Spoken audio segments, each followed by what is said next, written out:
Hi guys welcome to back to my YouTube channel पुणी थर आपण मानक मो डीआर ओडिशा ब्लॉग रे तुमको स्वागत करूची।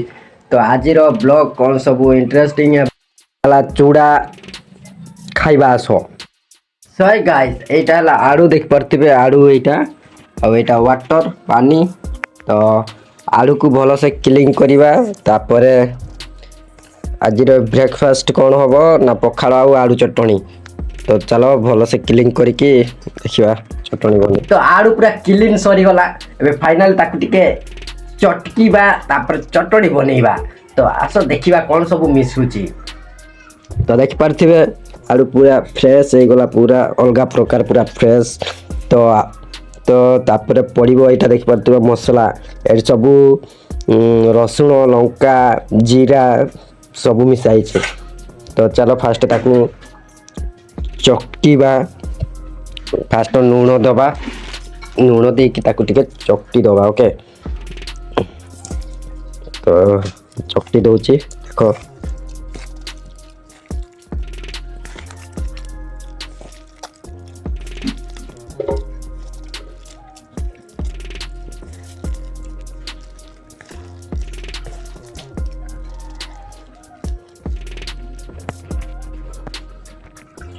तो गाइस ये टिके इना दबा देख पारथिबे पूरा रेड कलर मसाला।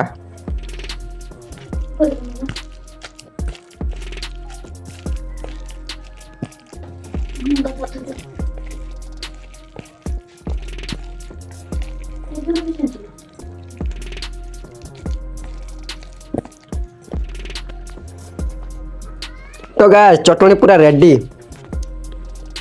रेडी। तो चलो पखाड़ आड़े को बाडेइबा। पखाड़ ये हला चटनी ये हला मूंग आउ एटा हला आमगुड़ी सुपर टेस्ट। तो चलो मु फटाफट खाई दिए तापर देखिबा कोन सब सहे गाइस। तो से पखाड़ आउ आड़ू चटनी बहुत भलो लागे मते। तो जो मान को भी एते भलो लगे तो कमेंट रे कहबो हैला।